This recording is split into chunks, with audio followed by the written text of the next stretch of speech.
So there's a bit of a recurring pattern here, which is that we see companies migrating offshore because a perceived lack of regulatory environment with which they can comply. And I think this is a perfect time to turn it over, unless there's any questions, of course, on those new entrants into space. This is a great time to turn it over to Mr. Chris Land, who is the General Counsel in Senator Lummis's office, to talk about one of the key pieces of legislation that's now been put forward in the United States around stable tokens and stable coins, which is the Lummis-Gillibrand Payment Stablecoin Act. So, Mr. Land, I think we could, unless again there's any questions on some of these entrants. I'll ask briefly if there's any questions or any color. I don't know, Joel or Flavia, if you commissioners have any particular comments to make. Nothing at the moment, Governor. I think Chris is going to walk us through, I think, what is the biggest piece of news happening, which is very exciting.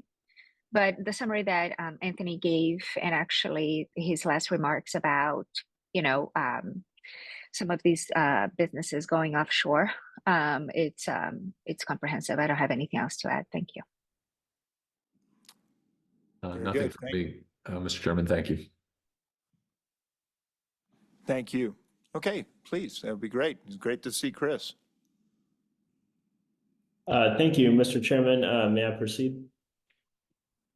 Please. All right. Thank you, Governor, Commissioners. It's a pleasure to be with you this morning in Washington, D.C. As Director Apollo mentioned, Senator Lummis and Senator Gillibrand introduced their Lummis-Gillibrand Payment Stablecoin Act yesterday. We've been working on this since about October. Got a lot of feedback from the White House, the Treasury, the Fed, other stakeholders in Congress, and we were able to roll that out. So seen as kind of the Senate product on stablecoins. Chairman McHenry and Ranking Member Waters over on the House Financial Services Committee are finishing up their House stablecoin proposal at the moment, and I'm hopeful in the next few weeks that we'll see that proposal emerge from the House, and then we'll begin working on earnest on putting the two products together. There's some thinking that we may be able to attach stablecoin legislation to the FAA reauthorization in May. It's probably looking more likely to be later in the year, perhaps in the lame duck session after the election in November. But I would say there's a reasonably good chance we will see stablecoin legislation proceed. But, like I always say, I would never bet on any bill passing Congress, because we can barely even keep the government open at times. So, I wouldn't make plans either way. I will say that, this effort's backed by the White House and the leadership of both parties in both houses. So we have a great deal of political buy-in that we need to get this across the line.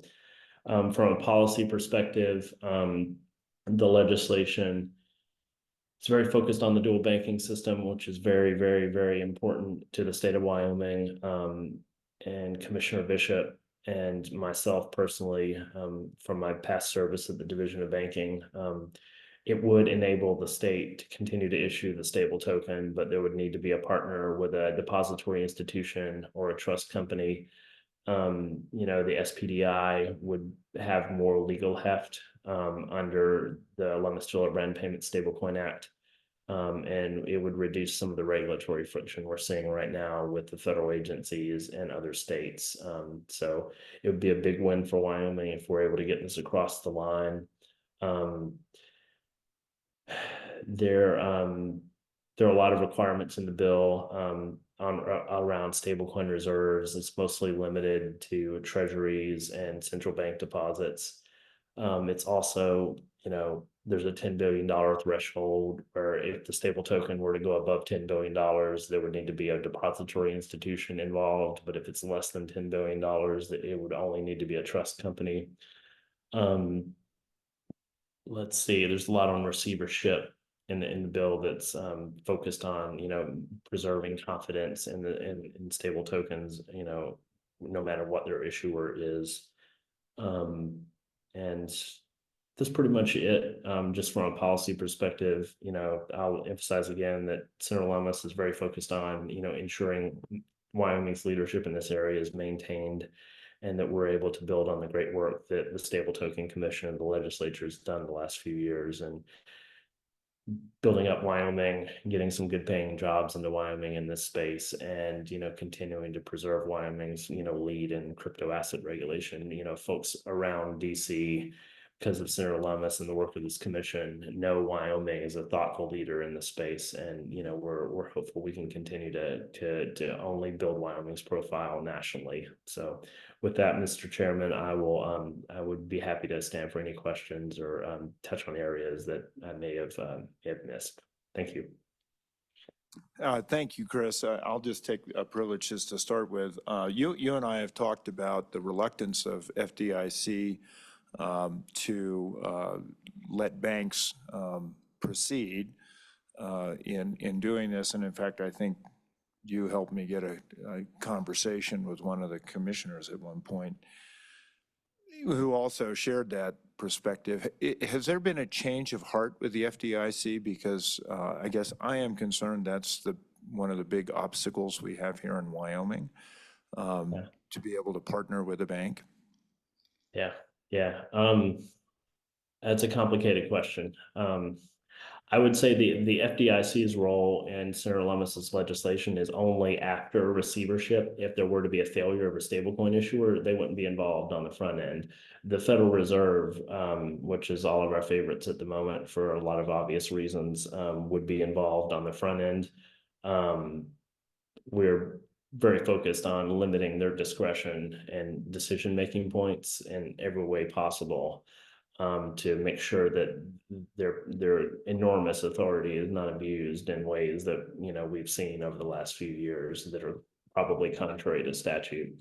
That being said, all the federal banking agencies are kind of very, very skeptical of this asset class. So there is some risk, but we have to make the best out of a tough situation. But I will say that Senator Lummis's legislation is mainly focused on finding ways that we can cabin in their discretion. For example, on the trust company side, the application's presumed to be approved unless 2/3 of the board votes to deny, the Board of Governors. And then for existing issuers, like the Wyoming stable token, there has to be unanimous denial. There's a unanimous denial threshold. The entire Board of Governors would have to vote to deny the Wyoming stable token for it to get rejected. And unanimous is a pretty high threshold that I think we've done everything we can in that space.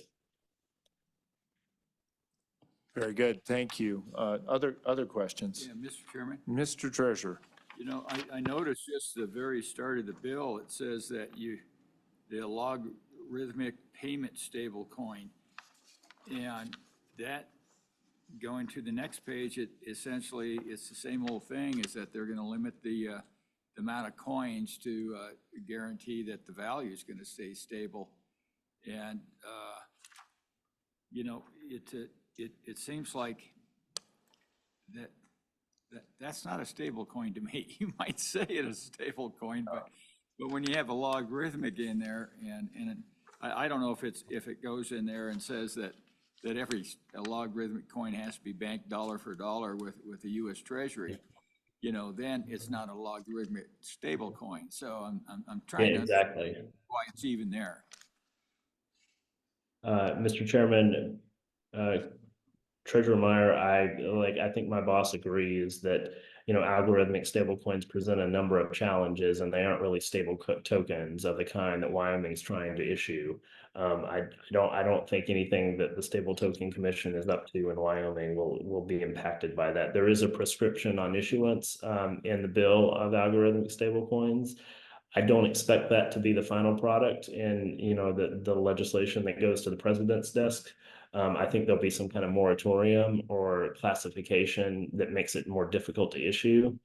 But I think Senator Lummis shares your concern about algorithmic stablecoins and their stability and consumer protection issues. Mr. Chairman? Yes. The thing that kind of really bothers me is that it's called a stable coin in the first place, because we could have a stable coin that's actually stable, it's backed one for one, and then you have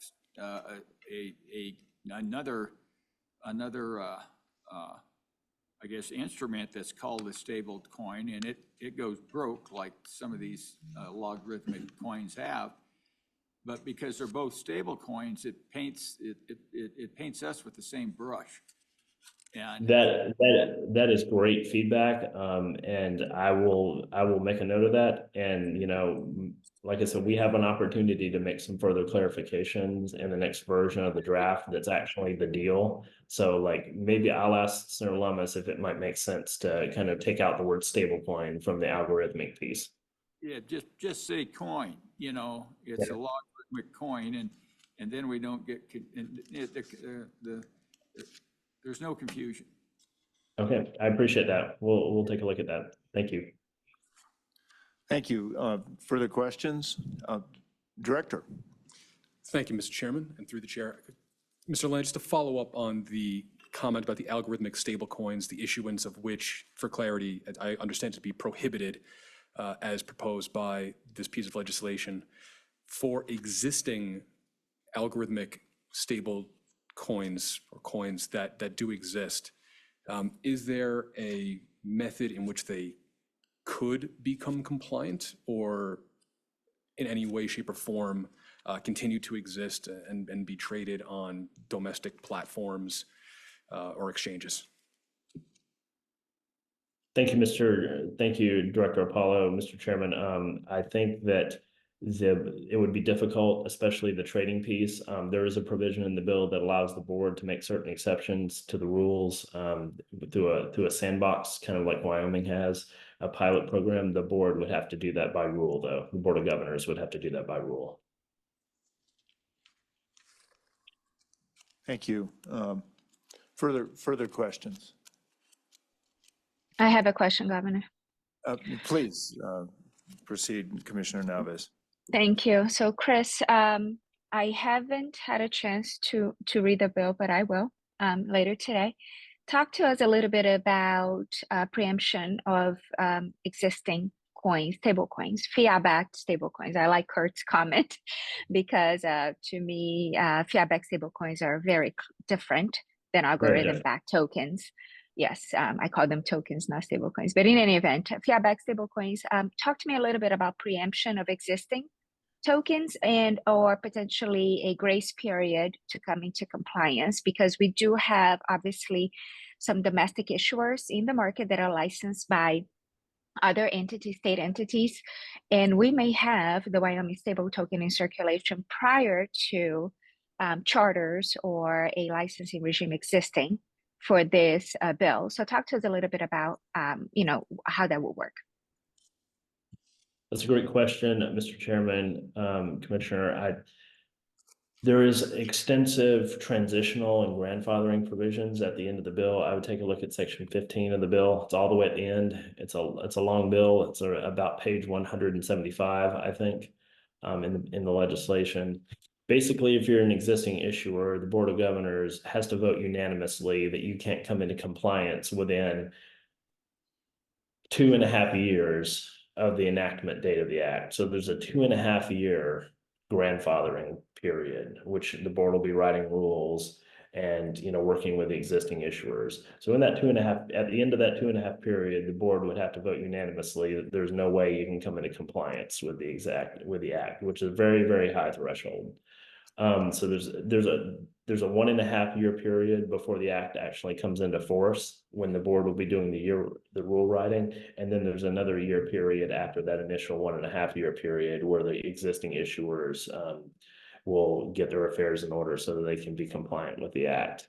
The grandfathering provision would apply to the Wyoming stable token, and it would also apply to whatever path, trust company or depository institution path that the commission, chose to proceed under for a partnership with an issuer or an existing trust company or depository institution. So there are significant protections for existing issuers in the bill. Thank you, Chris. Again, I will be reading that bill carefully, but is the consideration that any issuer, be it a private entity or a public body, will be subject to the statute in the same way, or different rules that apply to different issuers? There are different rules for issuers that have approval before May 1st, 2024. But there's no distinction between private or public issuers. Okay, thank you so much. Those are my questions, Governor. Thank you, Commissioner Alves. Just follow up a little bit on that, Chris.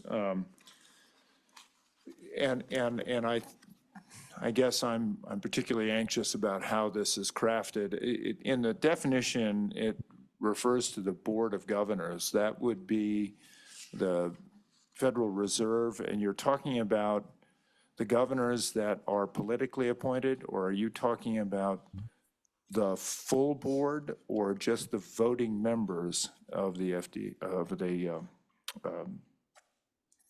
whatever that subcommittee is? Yeah, the FOMC, Governor, I think is what you're talking about. The Open Market Committee.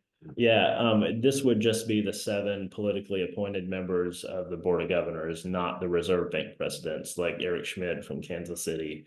Yeah, it would just be the Board of Governors. The Reserve Bank presidents, their legal status as voting members or officers of the United States is the subject of litigation in a Wyoming court and the 10th Circuit at the moment. So we're going to have more clarity on what their legal authority is soon, hopefully. And just for the record, Yeah. The Federal Reserve System of the United States is the only distributed system. And if you look back on sort of the history of it, New York has always exerted a particular influence on the Board of Governors. And I guess I've mentioned this to Senator Lummis over and over again. It does feel to me that the political process results in a very centralized approach. If you look back at Commissioner Trullo, for example, no community bank was safe under Commissioner Trullo, in my opinion. And it was really the regional banks that kind of carried the water. So I just caution against too much centralization. And I know that there is a temptation in Washington to fix things by being more Washington. And in fact, I think the problem there is that when you have actions like we need to have more consumer protection on the regional banks, when, frankly, that's exactly what their job is, probably more so than consumers. I caution against trying to centralize too much to DC. Governor, I think Senator Lummis and I couldn't agree with you more wholeheartedly. Some of the materials that have been revealed in the custodial litigation have, evidenced a high degree of centralization and control over the reserve banks by the Board of Governors. And that's an issue that will continue to evolve. Senator Lummis is very focused on making reforms to the Fed. I'm going to be preparing some legislation for her this summer to fundamentally restructure the Federal Reserve System and to distribute more power back to the reserve banks and limit the board's authority.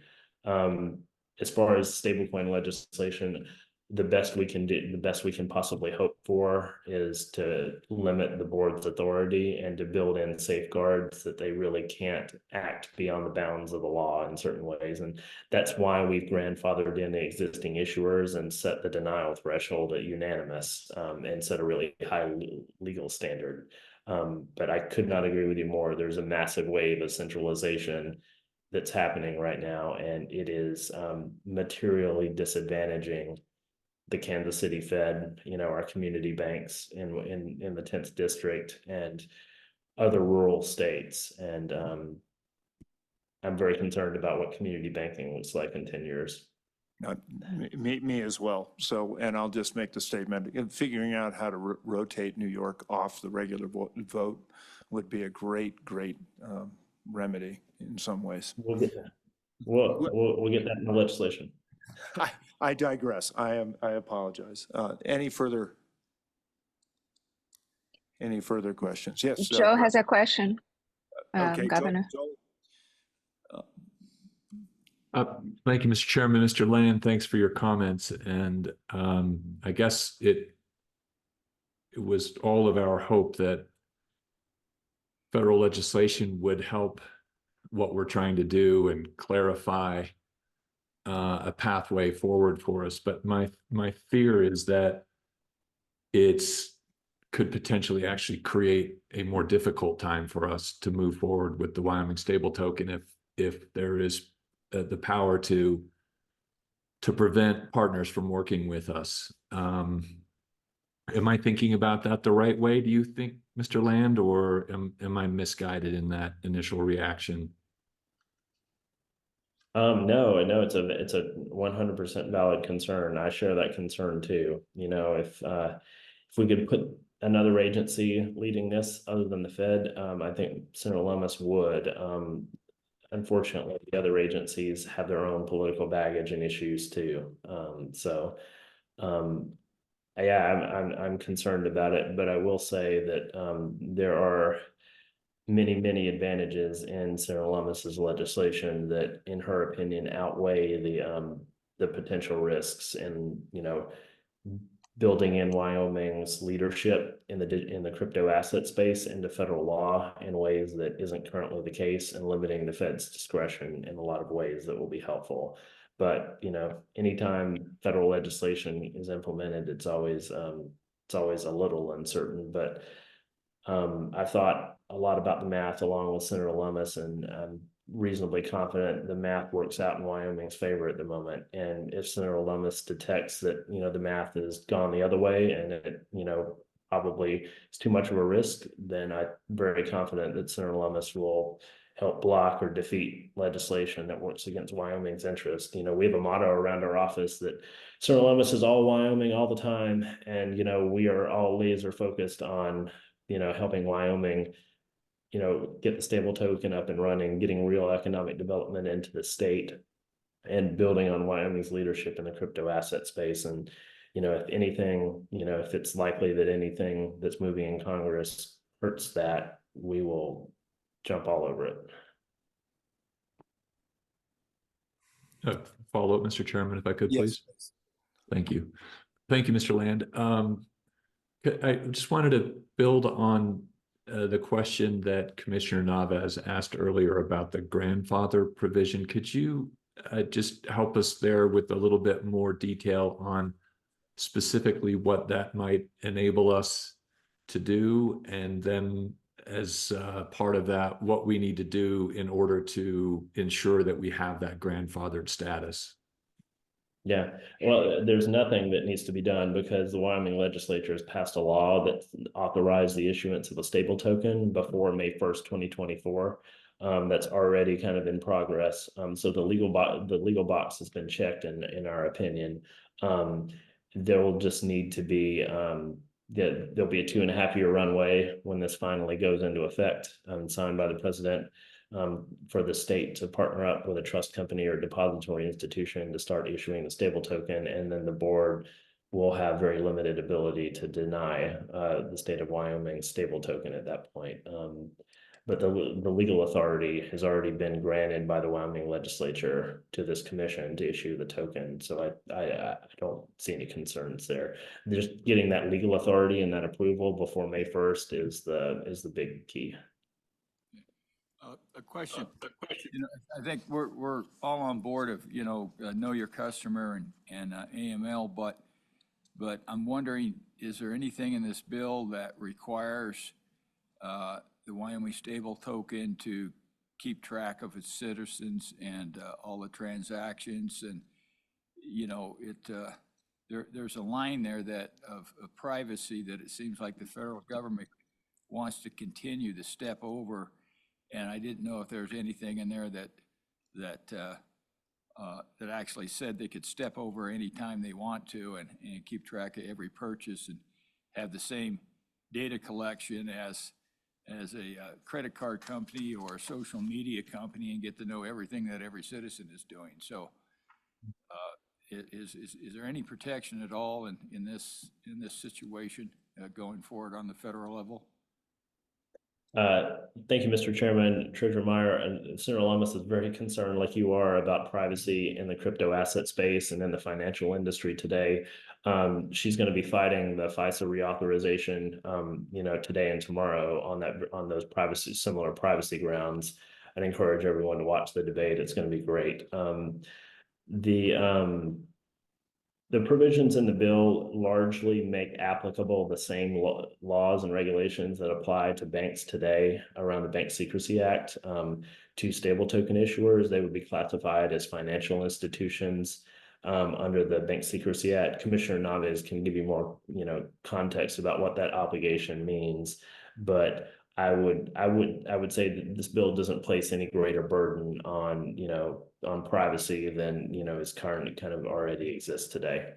And further to your point about privacy, my boss is very concerned about a central bank digital currency, and she sees the Wyoming stable token and stable coins as CBDC killers. It'll make the need for a surveillance heavy CBDC a lot less necessary and a lot less likely to happen if we have a properly regulated stable coin that's in private hands. So all right, well, I share that view. Thank you. Thank you. And Commissioner Revelle, I didn't know if you had any further follow-up. Otherwise, I will go to the director for a question. Thank you, Mr. Chairman. No further follow-up. All right, thank you. Please, Director. Thank you, Mr. Chairman. Mr. Land, I wanted to just piggyback on Commissioner Meyer's question regarding privacy.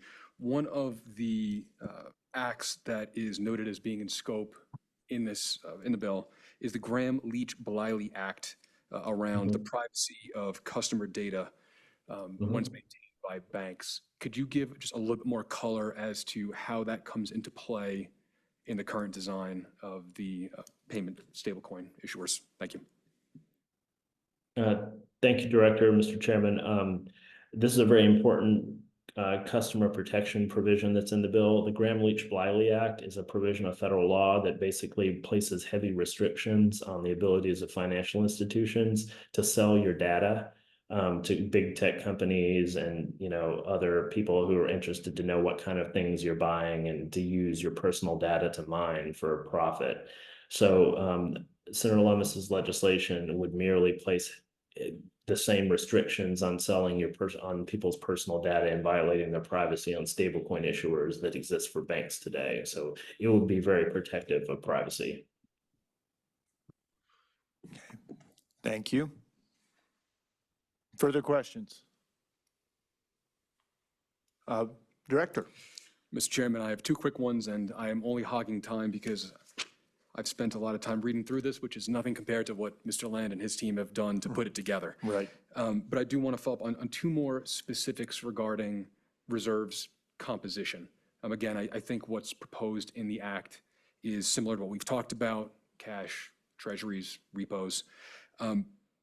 One thing I wanted to kind of double click on, I know this is a very, perhaps a pedantic question, is repurchase agreements and reverse repurchase agreements. One of the things that came up during our discussion with the Select Committee in November when they put forward amendments to the Stable Token Act was we did increase the scope of types of investments we're allowed to make, cash, U.S. Treasuries, and repurchase agreements. During that discussion, the repurchase versus reverse repurchase conversation came up. And I do believe that, if I'm recalling correctly, and we could go back to the video on this if we need to, that the position of the Treasurer's Office was the term repurchase agreement was also intended to include reverse repurchase agreements. Would that be the same understanding in this act? Because I think repurchase agreements are called out, reverse repos are not. And I'm curious as to whether the term is meant to be broadly encompassing of reverse repos. Thank you, Mr. Chairman. Director Apollo, we're gonna need to consult with some folks on this. I think it could possibly go either way, to be honest. We've had a lot of discussion about reverse repos, and I'm gonna need to consult with our team of experts and get back to you on that. Very good. One more. Just one Please, more, go Mr. ahead. Chairman, and then I think, Chris, I know we came on the fly. We'll take no more than half an hour of your time, hopefully, but, and thank you for the context on that, because I think whatever you determine in your own investigations into that will impact perhaps, complying amendment on our own Stable Token Act when we get there. So thank you for that. Last question I had, and this kind of goes back to the question around algorithmic stable tokens. We're also seeing more and more asset-backed stable tokens, or what they refer to as real-world assets, or RWAs, moving on chain. Would the assumption be that any, similar to algorithmically pegged stable coins, or maybe perhaps just coins, would the expectation be that any token backed by RWAs or a different basket of assets would also need to move into compliance with this act? Thank you, Mr. Chairman, Director Apollo. I would be very strongly. I have a very strong belief that they would not have to comply. They would be considered commodities and not within the scope of the act. The definition of algorithmic stablecoin is very, very prescriptive, and I'm not sure it would meet that definition. So I just think they would be considered ordinary crypto assets that are commodities. Very good. Thank you, Chris. Any other questions for Mr. Land? Commissioner Pope. Thank you, Mr. Chairman. A couple of, or just one observation. Section 3 requires apparently stablecoins be redeemed within 1 day of a customer request. I believe our legislation allows us up to 2 weeks. That is probably just just something that we will have to be aware of if this passes. I think it may change our requirements.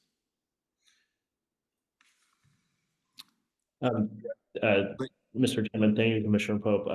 No, happy to chat more about this. The thinking from Senator Lummis was that if we really want this to be used as a means of payment, it needs to be treated like a means of payment and, be freely liquid and allow people to, get their money whenever they need it. So, but I'm happy to chat more about that and, how we can potentially bridge the gap between, the 2-week requirement and the 1-day requirement. Let me have a follow-up from Commissioner Pope and then Treasurer Yu. Thank you, Mr. Chairman. Mr. Land, thank you again. I also noticed in a quick read through that the term audit only appears once in the document. There is regular reporting required, but it does not, it only defines that reporting in one area, and that's, I believe, in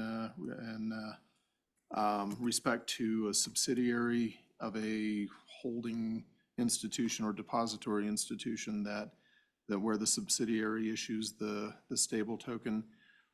All other reporting requirements to customers and all of that, would the enforcement of that then fall to the state banking commissions around the nation? Please help me with that one.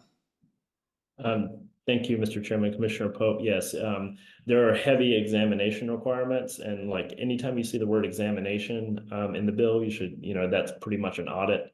That's just bank regulator speak, but the Wyoming Division of Banking will be responsible for the asset verification and, confirming the audit reports and, all the stuff that we would expect from a normal financial institution.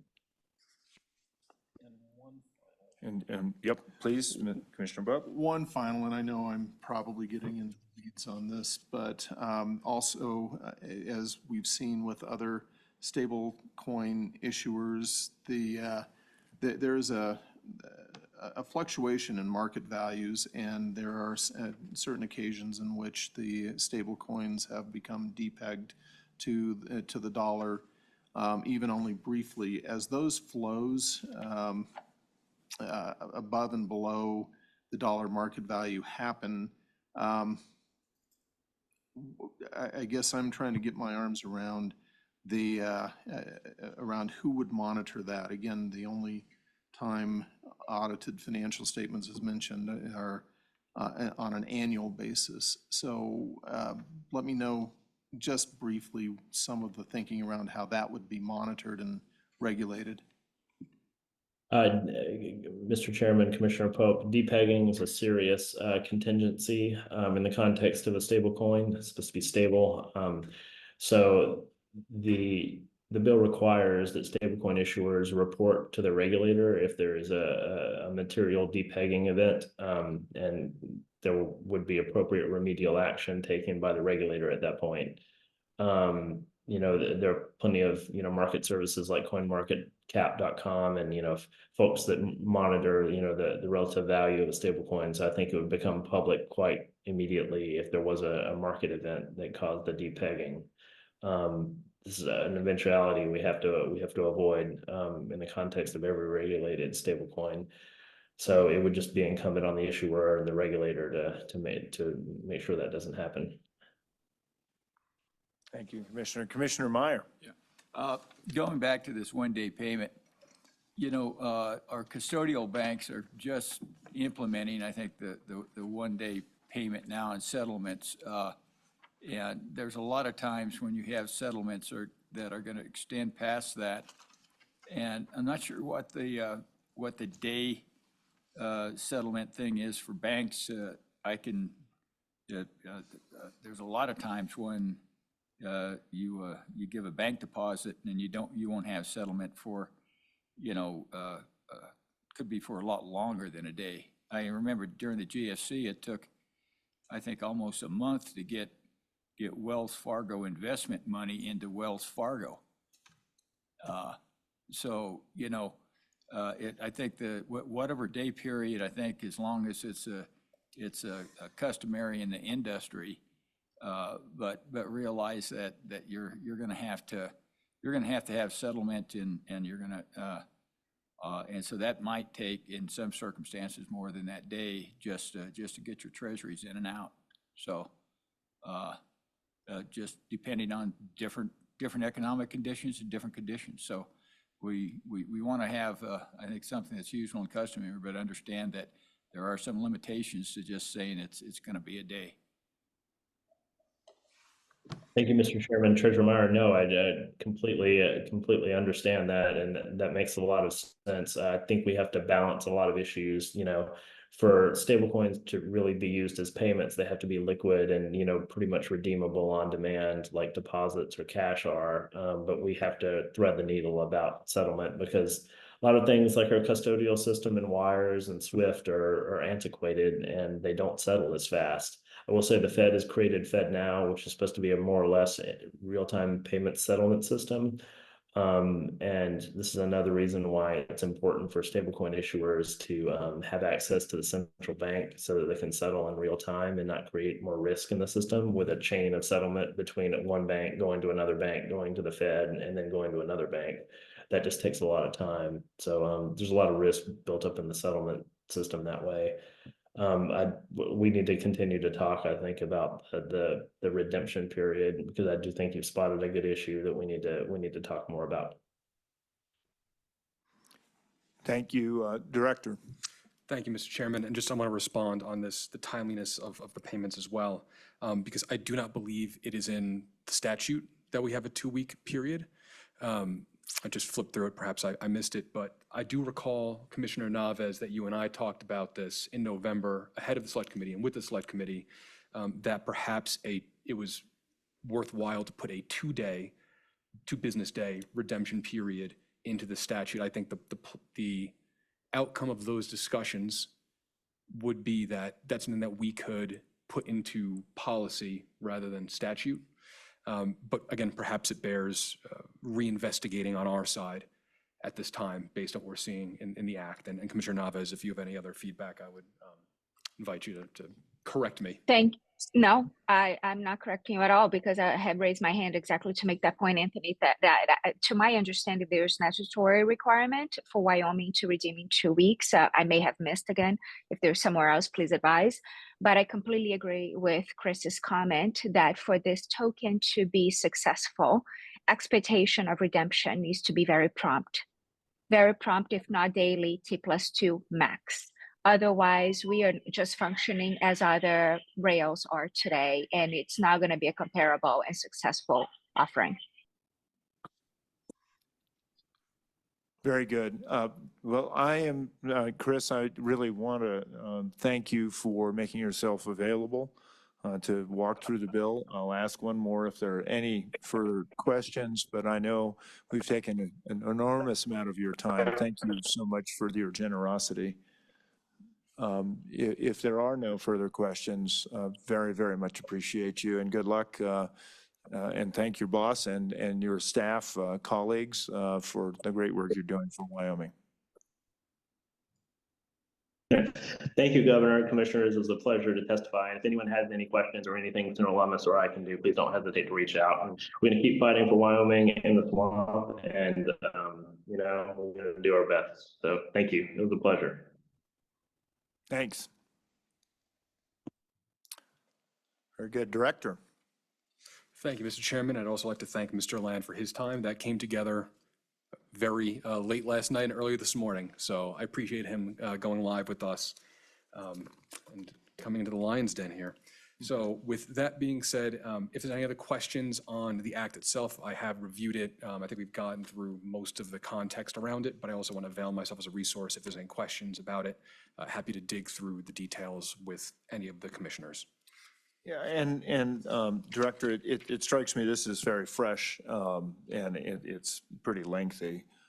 At a future meeting, this might be good to kind of walk through what the implications are. And I'm sure that Commissioner Naves and others will have a chance to look at it also. I'm thrilled that there are the grandfathering aspects to this, but I'm also thrilled that, you know, there's finally some movement that we can kind of look at to help inform us as we work our way through this. Anything more on that topic?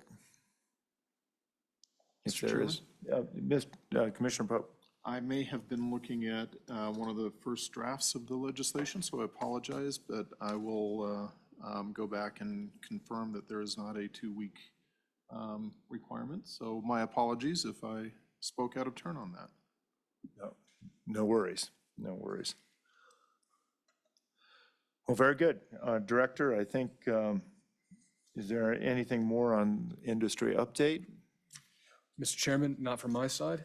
Happy to move on from the industry update and the Payment Stablecoin Act onto our next topic.